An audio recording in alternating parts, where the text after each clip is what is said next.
हरे कृष्ण माँ। मैं SP 382 का जो एक्सप्लेनेशन आपने देने के लिए कहा था वो मैं कोशिश कर रहा हूँ। प्लीज़ मेरा हिंदी को थोड़ा सा माफ़ कर दीजिएगा मेरा हिंदी का प्रोनाउंसिएशन के लिए। I try my best. तो ये वीडियो में बेसिकली विल स्मिथ जो कि काफ़ी जाने माने हॉलीवुड के कलाकार हैं, बहुत ही पॉपुलर है वो वेस्ट में, और ऑल ओवर वर्ल्ड ही एक्चुअली काफ़ी पॉपुलर है।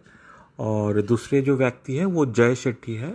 वो इंग्लिश ऑथर है, ऐसे में तो वो इंडियन है पर वो ब्रिटिश नेशनल है, और फॉर्मरी वो एक हिंदू मॉन्क भी थे, और करंटली वो लाइफ कोच है। वो भी काफ़ी पॉपुलर है। उनका जो किताब उन्होंने 2020 में लिखा था, सन्यासी की तरह सोचे, उसका ऑलमोस्ट 67,000 कॉपीज़ बिका था, और सोशल मीडिया में भी वो स्पिरिचुअलिटी को इजी वे से स्प्रेड करने के लिए काफ़ी पॉपुलर है। तो इनके दोनों के बीच में एक कन्वर्सेशन हो रही, काफ़ी अच्छे दोस्त हैं।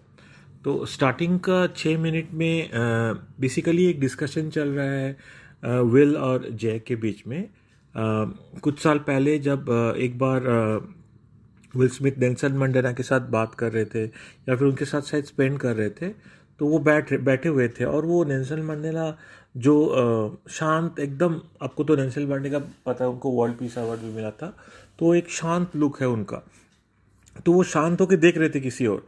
तो विल स्मिथ ने उनको पूछा कि ये जो फेस में आपका लुक है, ये क्या है एक्चुअली, क्या क्या डिनोट करता है। तो विल स्मिथ बोल रहे कि उन्होंने कुछ बोला तो नहीं, बट बेसिकली उनका एक्सप्रेशन ऐसे था कि यही सही क्वेश्चन है। Of all the question that people might ask, this is a very good question, ये काफ़ी अच्छा क्वेश्चन है, ठीक है। और फिर वो शायद हर एक साल विल स्मिथ को बुलाते थे कि तुम मेरे पास आओ, मैं तुमको सिखाना चाहता हूँ। बट क्या हुआ कि विल स्मिथ जा नहीं सके। क्यों? Eventually I think Nelson Mandela passed away, वो नहीं रहे। और तो फिर विल स्मिथ यहाँ पर कह रहे हैं कि मैं एक ऐसे पर्सन हूँ जो किसी चीज़ के लिए रिग्रेट नहीं करता यूजुअली, ठीक है। बट ये मेरा एक रिग्रेट था। क्या रिग्रेट? कि जो नेल्सन मंडेला ने उनको कहा था कि मेरे साथ आके स्पेंड करो, और वो स्पेंड नहीं कर सके। तो यहाँ पर जो स्पिरिचुअल पार्ट है ये बहुत इंपॉर्टेंट है।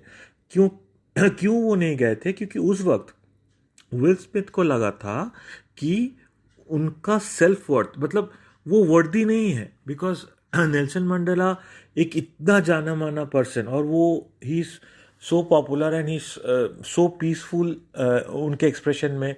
और उस वक्त विल स्मिथ को लग रहा था कि उनका औकात ही नहीं है, उनका सेल्फ वर्थ नहीं है कि वो जाए उनके पास, राइट। तो इसलिए वो उनके पास सेल्फ वर्थ अपना नहीं फील करते थे, इसलिए नहीं जाते थे। तो फिर विल स्मिथ कहता है कि अभी जो वो स्पिरिचुअल पाथ से आगे बढ़े, अभी उनको ये समझ में आ रहा था अभी कि क्यों उनको नेल्सन मंडेला अपने पास बुला रहे थे। तो वो हंसते वहाँ पर कि अभी मुझे समझ में आ रहा है कि I understand, he what he wanted to teach me, जो मैं अभी सीख रहा हूँ वही वो उस वक्त मुझे सिखाने के लिए बुला रहे थे। तो जय ने एक बहुत अच्छा पॉइंट किया। उन्होंने बोला कि देखो, तुम्हें जो उस वक्त अनवर्दी लगता था, तो वो एक्चुअली आप अगर स्पिरिचुअल एंगल से देखो, दैट इज एक्चुअली गुड। क्योंकि विल स्मिथ को लगता था कि मैं अनवर्दी हूं, बट मंडेला के साथ बात करके मैं बहुत ग्रो भी कर सकता हूं। तो ये जो थॉट है ना, ये अपने आप में एक स्पिरिचुअल एंगल का थॉट है ये। और एक एंगल है सेल्फ वर्दी फील करने का, जो कि मेटेरियलिस्टिक एंगल है। वो कैसे है? फॉर एग्जांपल, अगर विल स्मिथ बोलता कि अरे मैं विल स्मिथ हूँ, इतना पॉपुलर एक्टर हूँ, राइट, कैसे वो मेरे से नहीं मिलेंगे, या फिर हाउ, तो आई एम, मतलब मैं वर्दी ऑफ एवरीथिंग हूँ, राइट। ये जो थॉट है ये हो गया मेटेरियलिस्टिक एंगल से, जब आप वर्दी या अनवर्दी का डिसीजन ले रहे हो। बट जयस्मिथ बोलते हैं कि इसका कोई बेस नहीं है, ये बहुत फीकल है और बहुत वीक है, अगर आप मेटेरियलिस्टिकली इस टाइप का कोई वर्थ या अनवर्दी फीलिंग करा रहे हो। बट विल स्मिथ का जो थॉट आया था वो स्पिरिचुअल एंगल से बहुत सही था। फिर और एक पॉइंट विल स्मिथ बीच में कहते हैं कि अगर वही मंडेला को लेके कहते हैं शायद कि इस दुनिया में आप स्माइल कैसे कर सकते हो, राइट क्योंकि हमें पता है ये मेटलिस्टिक एनर्जी स्पेशली कलयुगा में, जैसे माँ ने हमें बताया हर वक्त, यहाँ पर चारों ओर कैओस है, पेन है, काफ़ी ब्रूटल है, कैओटिक है, कुछ भी हो सकता है कभी भी। तो इतना रैंडमनेस के अंदर आप शांत रह के आपका काम एक मुंह में स्माइल लेके कैसे कर सकते हो। और हमारे लिए every day this is what we see with Maa, right. माँ का खुद के लाइफ में भी आप लोग सबको पता है पर्सनली कि कितना कुछ एवरीडे बेसिस पे चलता है। मतलब बाहर के दुनिया को तो छोड़ो, पर्सनल लाइफ में भी this so many uncertainties and chaos going here and there, but उसके बीच में माँ कभी भी अपसेट नहीं होती है। माँ is always laughing. On the top of that हमें भी एंजॉय कराती है। ग्रुप में कंटिन्यूसली आप लोग देखते हो कुछ ना कुछ एक्टिविटीज़ माँ हमारे लिए करते रहती है, हमें प्यार देती रहती है, हमें गाइड करती रहती है, हमें समझाती रहती है, पोस्ट करती रहती है, बीजी सेशन करती रहती है, इन एडिशन टू एवरीथिंग। तो ये जो स्माइल आ रहा है ये अपने आप में ही एक बहुत पावरफुल चीज़ है, राइट। तो वही चीज़ वो नेल्सन मंडेला के लिए भी बता रहे थे कि इतना कैओटिक वर्ल्ड में आप वो स्माइल रख के और अपना काम शांति से करके निकल जाओ, you know that is very very powerful. फिर जय और एक पॉइंट भी बताते यहाँ पर जब डिस्कशन कर रहे थे, तो जय कहते हैं कि विल स्मिथ ये नेल्सन मंडेला का प्रेजेंस में जो अनवर्दी फील किए थे ना, तो उसके अगेंस्ट में उन्होंने कहा था कि being in his presence made you realise how small you were yet how big you could be. So this is also such a powerful statement. ये स्पिरिचुअल प्रैक्टिस में जो रहते हैं, स्पिरिचुअल पाथ में जो रहते हैं, उन लोग इस एंगल से सोचते हैं। It is actually very good qualifying learning के लिए अगर कोई क्वालिफाई करना चाहता है as a disciple, this is a amazing amazing statement कि आप अपने आप को काफ़ी छोटे भी समझते हैं आपके गुरु के सामने, ठीक है। आपका ह्यूमिलिटी है, आप अपने आप को ग्राउंडेड रख रहे हो, but at the same time आप शेल में नहीं घुस जा रहे हो, है ना। आप ये भी सोच रहे हो कि आपके पास ग्रो करने का बहुत अपॉर्चुनिटी है और आप हार्डवर्क करके गुरु का नॉलेज लेके ग्रो कर सकते हो। ये हो गया फर्स्ट पार्ट। उसके बाद जो सेकंड पार्ट है, यहाँ पर एक सेकंड डिस्कशन स्टार्ट होता है जहाँ पर विल स्मिथ ने एक बार जय को कहा था कि I am channelling my inner Arjuna, right. तो इस बात पे फिर डिस्कशन चालू होता है। तो फिर विल स्मिथ अर्जुन के बारे में थोड़ा डिस्क्राइब करना स्टार्ट करते हैं कि हाँ बेसिकली अर्जुन बेस्ट धनुर्धारी थे, और फिर उनका फैमिली के साथ मतलब जो भी हमारा महाभारत में स्टोरी है वो चीज़ को वो डिस्क्राइब करना स्टार्ट करते हैं कि वो उनके ब्रदर्स, उनके पूरा किंगडम जहाँ पर वो रूल करते थे, हस्तिनापुर, उसको ले लेते हैं। फिर द्रौपदी का जो स्टोरी है, उनका रोप स्नैच करने की कोशिश कर रहे हैं। तो बेसिकली वो बोलने की कोशिश कर रहे हैं कि अर्जुना के लाइफ में उस वक्त जो चल रहा था इट वॉज एक्सट्रीमली डिफ़िकल्ट। मतलब हर एक फॉन्ट में उनका लाइफ में कुछ ना कुछ प्रॉब्लम चालू था, जो कि आप हमारे लाइफ में भी अगर देखो डे टू डे लाइफ में वी ऑल्सो फील कि चारों ओर से कुछ ना कुछ इश्यूज हमारे लाइफ में ऑलवेज प्रॉब्लम्स या some kind of issues are going on. फिर वो कहते हैं कि ऐसे नहीं कि अर्जुना अगर नहीं चाहते थे कि वो युद्ध करके सारा किंगडम हस्तिनापुर वापस ले सकते थे, उतना क्षमता था अर्जुन में। बट जिन लोगों ने उनसे उनका किंगडम छीन लिया था और द्रौपदी के साथ अत्याचार किया था, वो उनके अपने ही भाई कजन्स थे, उनके गुरु इन्वॉल्व था, है ना, उनके फैमिली के सारे क्लोज लोग इन्वॉल्व थे, और सारे ऐसे लोग थे जिनसे वो बेहद ही प्यार करता था, और उन लोग उनका किंगडम उससे ले लिया। और फिर फाइनली महाभारत के युद्ध के सामने जाके में अर्जुना खड़ा है और उसको बिलीव नहीं हो रहा है कि मेटेरियलिस्टिक गेन के लिए मेरा खुद का कजन्स और सारे टीचर्स, गुरु जिनको मैं इतना प्यार करता हूँ, उनके सामने मैं खड़ा हूँ। तो वो डिवास्टेटेड हो चुका था, और वो लड़ाई करने का कोई मतलब स्टेट में ही नहीं था। वो इनफैक्ट ये बोल रहा था कि भाई लगे तो मुझे मार दो, मुझे नहीं चाहिए ये सब चीज़। अभी यहाँ पर एक बहुत ही अच्छा बात बोलता है वो कि सामने वाला कौरवस को जो आर्मी था that was one of the biggest and the strongest army, क्योंकि उसमें नारायण सेना था, आप लोग को पता है ऑलरेडी स्टोरी। तो it was the biggest and the strongest army, right. But उनको बस ये चीज नहीं पता था कि अर्जुना का जो सारथी है वो कृष्णा जी है, वो साक्षात भगवान है। Except that they don't know that God is driving Arjuna's chariot. right. And they think they're going to tear through Arjuna, they're going to do all of this, but God is driving Arjuna's chariot. तो यहाँ पर माँ ने हम लोग को बार बार समझाया, वापस यहाँ पर एक लर्निंग है, God is riding अर्जुनस chariot.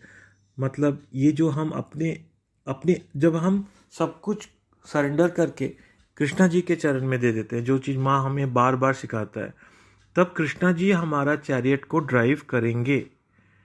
But अगर हम खुद करना चाहते हैं, all the time doer mode में चले जाए, तो फिर कृष्णा जी बैकस्टेप हो जाएंगे, राइट। तो यही चीज़ माँ हम लोग को सरेंडर के थ्रू सिखाने का कोशिश करते हैं, ताकि हम कृष्णा जी को हमारा चैरियट ड्राइव करने दें, ना कि हम उछल कूद करके खुद ड्राइव करने का कोशिश करें। और कृष्णा जी को कनेक्ट करने का प्रोसेस आपको पता है, बाय सरेंडरिंग एंड लविंग माँ हमें कृष्णा जी से कनेक्ट करवाता है। माँ से आप कनेक्ट कर लो तो माँ हमें सारा प्रोसेस जो हमारे करते हैं वो हमें कृष्णा जी से हर वक्त कनेक्ट करने का ही सारा प्रोसेसेस रहते हैं। इसके बाद वो हमारा लाइफ में जो एक परप्लेक्सिंग सिचुएशन में हम हर वक्त फंसे रहते हैं, उसके बारे में डिस्कशन स्टार्ट करते हैं विल स्मिथ कहता है कि अर्जुना उस वक्त जिस स्टेट में था कि जैसे उनके सामने उनका पूरा फैमिली है और उनके साथ लड़ाई करना पड़ रहा है, उन्हें लग रहा है कि मुझे लड़ाई नहीं करना है, लगे तो वो मुझे मार दे, मैं अपना सबसे लव्ड वन से कैसे लड़ाई करूं। तो this is the perplexing situation that all of us, हम सब इसी टाइप का सिचुएशन में हर वक्त फंसे रहते हैं। तो इसका तोड़ क्या है? How the Gita handles those kinds of perplexing situations and recognizing that's what life is. You are born into a perpetual perplexing situation, and that it was the first time that I'd ever heard the spiritual idea like that life is a perplexing situation. Never going to get around being stuck in the duality. You have to elevate above the whole thing. Wow, this part was the best, ये सबसे अच्छा part था। तो यहाँ पर वो analyse कर रहे, वो बोल रहे हैं कि आप जब स्पिरिचुअलिटी करने लगेंगे तो ये रियलाइजेशन आपका ज़्यादा से ज़्यादा होगा। Life is a perplexing situation, मतलब लाइफ उलझन से या हैरानी से भरा रहा है। लाइफ इज़ फुल ऑफ उलझन एंड हैरानी। और ये डुअलिटी में रह के आप इससे आप बाइफर्केट करके कोई शॉर्टकट करके नहीं निकल सकते हो, ठीक है ना। इससे निकलने का सिर्फ एक ही मार्ग है, जो बोला उसने, you have to rise above. मतलब माँ क्या कर रही है, हम लोग को जो प्यूरिफिकेशन करके हमारा वाइब्रेशन को जो राइज करवा रही है और हमारा अवेयरनेस को जो राइज करवा रही है, हम में जो हायर इमोशंस को एलिवेट करवा रही है, यही स्टेट करने से आप इस लाइफ का परप्लेक्सिंग सिचुएशन से बाहर निकल सकते हो। और वो सिर्फ कृष्णा डिवोशन और भक्ति के थ्रू ही हो सकता है। तो this is the entire summary of what जो विल स्मिथ हमें यहाँ पर समझाने का कोशिश कर रहा है। फिर और एक नॉलेज के साथ वो कोरिलेट करते हुए कहते हैं कि जब मैं क्रिश्चियनिटी पढ़ा था, तब वहाँ पर भी मैंने सुना था कि लेट गो के बारे में, कि लेट गो, उनका नानी भी शायद ये चीज़ सिखाया था उनको। बट लेट गो मतलब ये नहीं कि आप बस छोड़ दो और खुद बैक स्टेप ले लो, it does not mean that. तो यहाँ पर विल स्मिथ क्या कह रहे हैं? The Gita filled in that concept of what it really means. It doesn't mean don't do anything. Yeah. Let go and let God doesn't mean don't do anything. तो let go मतलब ये नहीं कि आप कुछ नहीं करो, है ना। It means do your divine duty. तो इसका मतलब ये है कि जो माँ हम लोग को हर वक्त बोलती रहती है कि आपके सामने अगर कोई सिचुएशन आ रहा है, वो कुछ भी सिचुएशन हो, आप सोचो कि कृष्णा जी ने आपको वो रिस्पॉन्सिबिलिटी दिया है करने के लिए, तो that becomes everything you are doing by aligning yourself. हम कृष्णा जी को अलाइन करके जो भी करते हैं वो डिवाइन ड्यूटी हो जाता है। बेस्ट एग्जाम्पल है माँ हमें जो एसबीसी का प्लेटफॉर्म दिया है, that is a divine plan. तो आप जब कृष्णा जी का डिवाइन ड्यूटी कर रहे हो, आप अपने अपने आप में ही डिवाइन प्लान के साथ एसोसिएट हो जा रहे हो। और ये पूरा प्रोसेस में जो एलिवेशन का बात कर रहा था कि आप फिर मेटलिस्टिक लाइफ में ड्यूअलिटी के अंदर रह के अपने आप को एलिवेट करके लाइफ में आगे बढ़ सकते हो, ना कि उलझन में फंसते जाओ। फिर वो बात करते हैं कि जैसे God is playing a practical joke and there is a trick in there. इसका मतलब है कि जब हम माया के अंदर पूरा फंसे रहते हैं, जो जो हमें लगता है कि फॉर एग्जांपल उन्होंने अपना एग्जांपल दिया कि अरे मैं तो सुपरस्टार हूँ, है ना, तो मुझे लोग क्यों नहीं प्यार करेंगे, मुझे प्यार करेंगे ही। तो ये गॉड का एक प्रैक्टिकल ट्रिक है, क्योंकि हमें पता है Maya is just the opposite energy of Krishna. जो स्पिरिचुअलिटी से डिटैच मतलब कनेक्टेड नहीं रहेगा, वो जो माया में डीपली अटैच रहेगा, वो स्पिरिचुअलिटी से दूर रहेगा। और माया में अटैच रहा मतलब ये जो परपेचुअल सिचुएशन, जो उलझाने में, उसमें आप फंसते जाओगे, तो आपको इवेंचुअली कोई सोल्यूशन मिलेगा ही नहीं।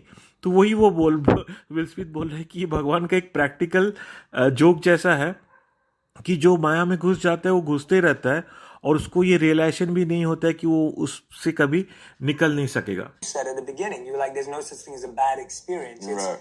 We're looking at the result Yes. of our activities Absolutely. as a signal of how well we're living. Yeah.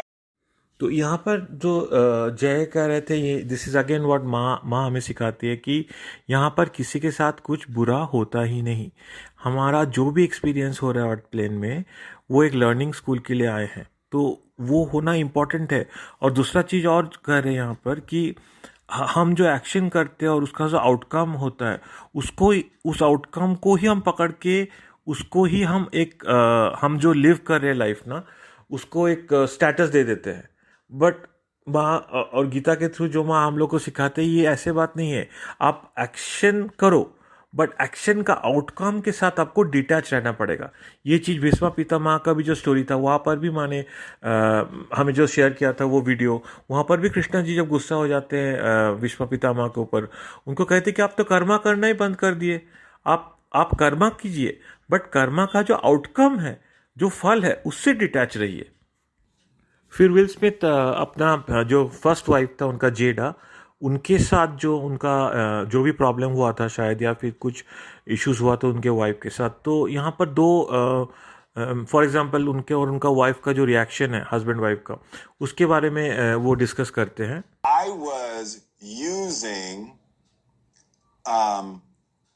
Jada's reaction to my actions as a measure of the quality of my actions. तो यही चीज़ बहुत important है कि सामने वाला का जो action है, उसको हम अपना लाइफ का मेजर नहीं बना सकते।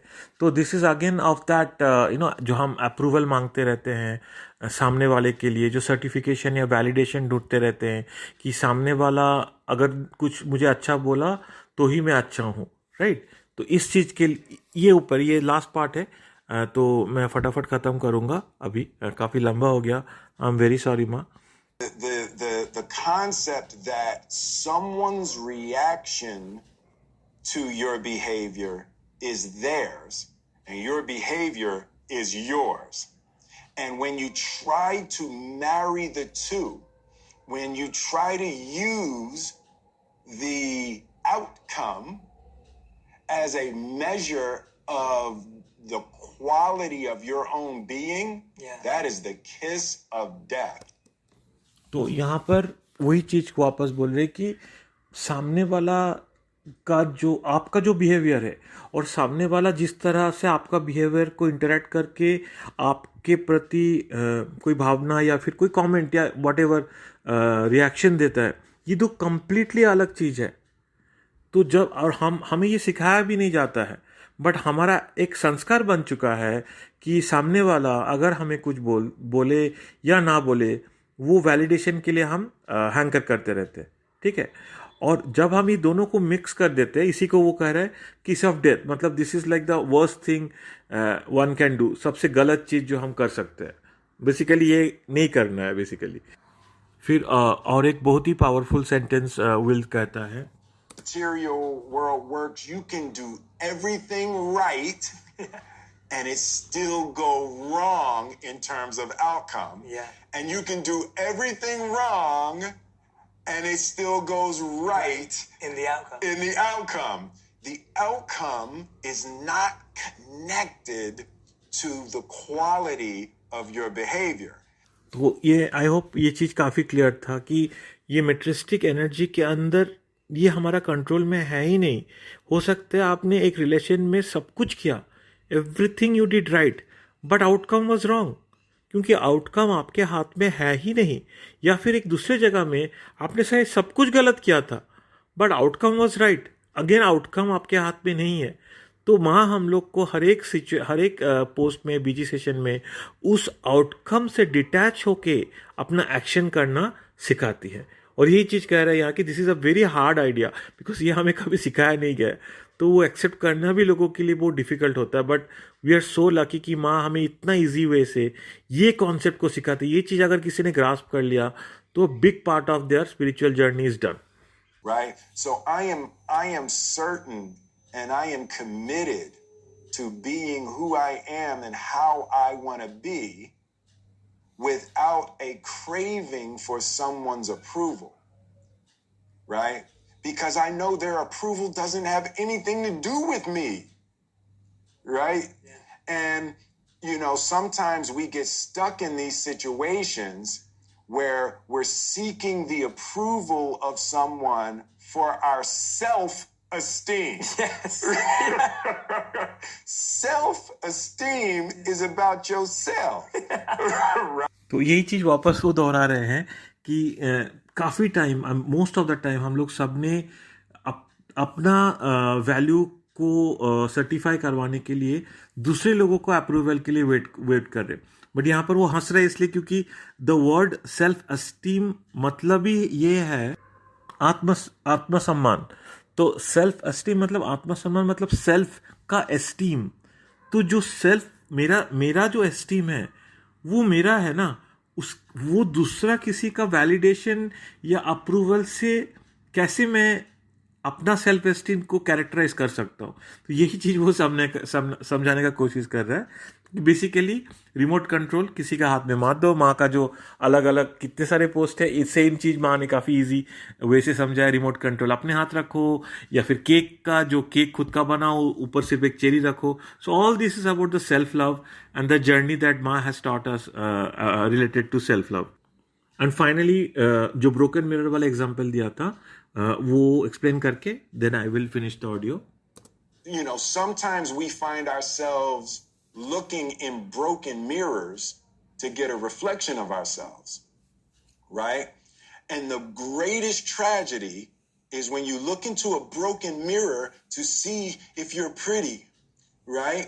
And you're going to let that person tell you about your inner qualities. And the greatest tragedy is when you look in a broken mirror and you're going to change your face to try to look good in a broken mirror. Man, I'm so glad to be free from that. तो ये समझे आप, तो broken mirror यहाँ पर क्या है, दूसरे बंदा है, कोई भी किसी any person in your life. It could be your spouse, it could be your lover, it could be your brother, sister, kids, जिसके थ्रू आप उनके नजरिया के थ्रू आप खुद को देखने का कोशिश कर रहे हो। अभी वो जो सामने वाला पर्सन है वो ब्रोकन मिरर है, बिकॉज वो खुद में ही कंप्लीट नहीं है। वो खुद ही बेचारा अर्थ में आया हुआ है अपना पर्पस ऑफ लाइफ ढूंढ के, अपने आप को समिट किया, अपना प्यूरिफिकेशन करके आगे जाने के लिए। उसका भी एक पास्ट है, उसका भी टूटा फूटा है सब कुछ। तो वो टूटा फूटा मिरर में देख के आप खुद को संवारने का कोशिश कर रहे हो।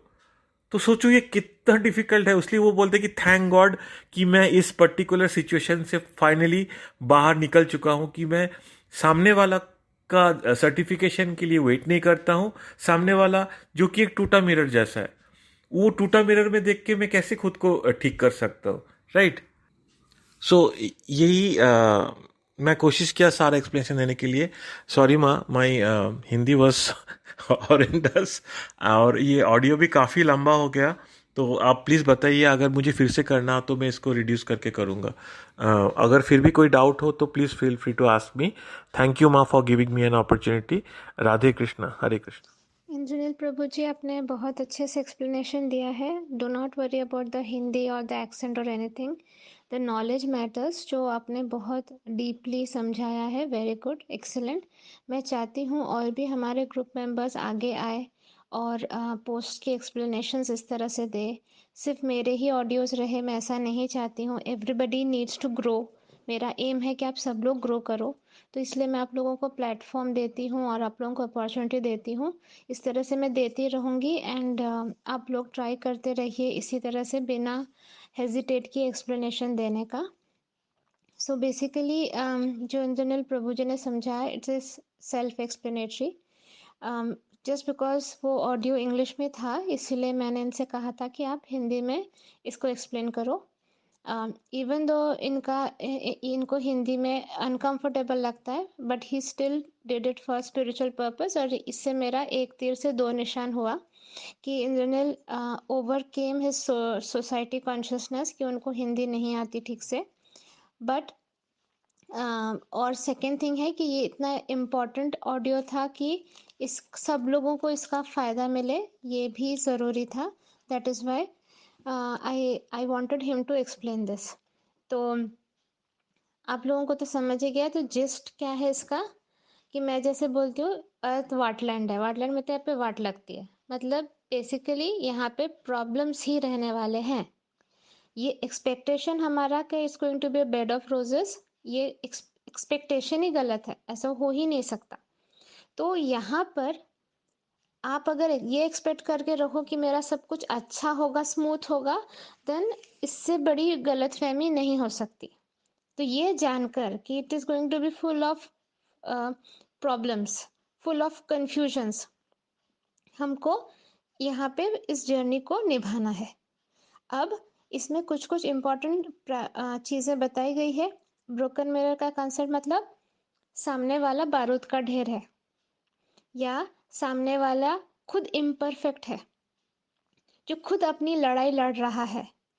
अब वो कौन से मूड में, कौन सी मनस्थिति में, उसका स्पिरिचुअल लेवल क्या है, उसकी अंडरस्टैंडिंग लेवल क्या है, उसका पर्सपेक्टिव क्या है, उसके आंखों में ग्रीन कलर का चश्मा है या रेड कलर का चश्मा है जिससे वो दुनिया देखता है, वो सारे फैक्टर्स कंसिडर करके वो आपके बारे में एक जजमेंट देता है। ठीक है, ये हर इंसान के लिए है और आप उसकी बात को अपनी आइडेंटिटी बना लेते हो, ये रोकना ज़रूरी है। तो सामने वाला परफेक्ट नहीं है, तो जो मैं हमेशा कहती हूँ कि अगर मुझे कोई अपना इस तरह से कुछ बोलता है तो मैं उससे यही कहती हूँ, आपके सेंसेस परफेक्ट है क्या? आप आसमान के तारे गिन सकते हैं? नहीं गिन सकते ना। तो इसका मतलब ही है कि आप जो मेरे बारे में सोच रहे हो उसमें भी कितना फ्लॉ हो सकता है, मतलब वो परफेक्ट नहीं हो सकता, ये चांसेस है कि नहीं। तो बस ये चीज़ ब्रोकन मिरर वाले कंसेप्ट में समझाया गया कि हर एक इंसान इम्परफेक्ट है, इसीलिए धरती पे है। अब एक इम्परफेक्ट इंसान हमारे बारे में परफेक्ट जजमेंट तो नहीं कर सकता, करेक्ट। तो किसी भी सामने वाले की बात को लेकर खुद को दुखी करना इज रॉन्ग। तो अब आप अपने बॉस की बात को लेकर, अपने स्पाउस की बात को लेकर, अपने पड़ोसी की बात को लेकर, अपने कलीग के बात को लेकर अगर दुखी होते हो तो प्लीज स्टॉप इट, क्योंकि वो एक इम्परफेक्ट इंसान है, एक ब्रोकन मिरर है, जो जिसका पर्सपेक्टिव ठीक नहीं है, जिसका सेंसेस एक्यूरेट नहीं है, जिसका स्पिरिचुअल लेवल डिफरेंट है, जिसके अपने लाइफ के एक्सपीरियंसेस अलग हैं, उस बेसिस पे वो आपके बारे में एक ओपिनियन रखता है विच मे नॉट बी करेक्ट। ठीक। अच्छा, और जो बताया गया है अर्जुन का, तो हम सब लोग एक्चुअली अर्जुन से ऐसे ही सिचुएशन फेस करते हैं अपने लाइफ में, बस थोड़े डिफरेंट लेवल पर। तो इस समय ये इससे हमें समझ में आता है कि जिस तरह अर्जुन ने कृष्णा जी के चरणों में समर्पण कर दिया, हमें भी कृष्णा जी के चरणों में सरेंडर कर देना है कि प्रभु आपको जिस फ्लो में हमारी लाइफ को बहाना है, आप बहाओ, उस फ्लो में बहते जाना है, और कृष्णा जी को टाइट पकड़कर। तो अपने आप को हम्बल तो समझना ही है, वो तो मतलब बेसिक क्राइटेरिया है, लेकिन ये समझना है कि इवन दो मुझ में कोई क्षमता नहीं है, बट फिर भी मैं मुझे अपॉर्चुनिटी दे रहे हैं भगवान ग्रो करने के लिए। सो मैं कुछ भी नहीं हूँ, लेकिन फिर भी I am getting an opportunity to grow, तो इसलिए मैं ग्रो ज़रूर करूँगी या करूँगा।